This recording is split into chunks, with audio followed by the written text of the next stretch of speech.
আসসালামু আলাইকুম প্রিয় দর্শক, টানা বৃষ্টির কারণে এখানে যে ফসলি জমিন আছে আমন ধানের চারা বসানি হয়েছে, সম্পূর্ণ আমন ধানের চারা পানিয়ে তলিয়ে গিয়েছে।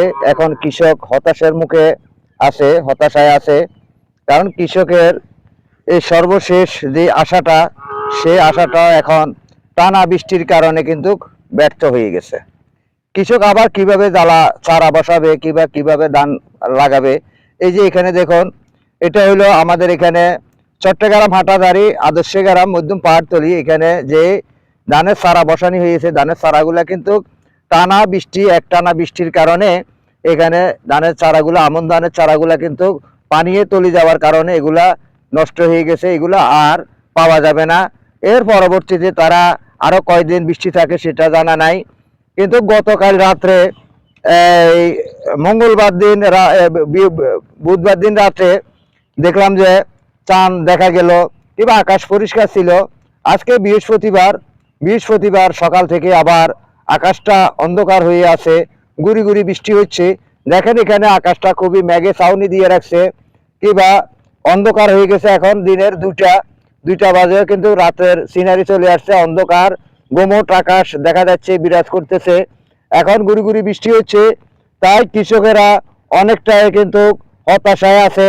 তারা কি করবে, কিভাবে আবার চারা বসাবে, কিভাবে আবার লাগাবে। কারণ এখানে পাহাড়ি এলাকার পাহাড়ের পানিগুলা যখন নামে, তখন কিন্তু এখানে কৃষকেরা যে নিচে যে চারাগুলা বসায়, সেই চারাগুলা তাদের বারবার নষ্ট হয়ে যায়। কারণ বাড়ি যখন বর্ষণ হয়, বাড়ি বৃষ্টি হয়, বাড়ি বৃষ্টির কারণে কিন্তু তাদের এই ফসলি জমিনগুলা নষ্ট হয়ে যায়। তো এই যেগুলা দিয়া পানি নামে, সেখানে কিন্তু বেশিরভাগ ক্ষতিগ্রস্ত হয়। কিংবা 7 থেকে 8 ঘন্টা 10 ঘন্টা যদি বৃষ্টি না হয়, তাহলে কিন্তু তাদের ফসল আর নষ্ট হবার কোনো আশঙ্কা নাই। তবে একটানা বৃষ্টির কারণে দেখেন এখানে কিন্তু পানি জমাট হয়ে গেছে। পানি জমাট হওয়ার কারণে এখানে কিন্তু আমন ধানের চারা বসানি হয়েছে। সেই আমন ধানের চারাগুলা কিন্তু এখন পানির নিচে তলিয়ে আছে। আবার পরবর্তীতে তারা লাগাতে পারবে কিনা, কারণ বারবার খরচ। এরা হতদরিদ্র গরিব মানুষ, শাসা মানুষ, তারা কি আবার লাগাইতে পারবে? কখন লাগাবে, কখন হবে, তারা এই কারণে হতাশার মুখে আছে। তাই সারা বাংলাদেশে কিন্তু বৃষ্টি হচ্ছে। আবহাওয়াবিদেরা বলে গেছে যে লোকচাপের কারণে আরো টানা কয়েকদিন বৃষ্টি হবার সম্ভাবনা আছে।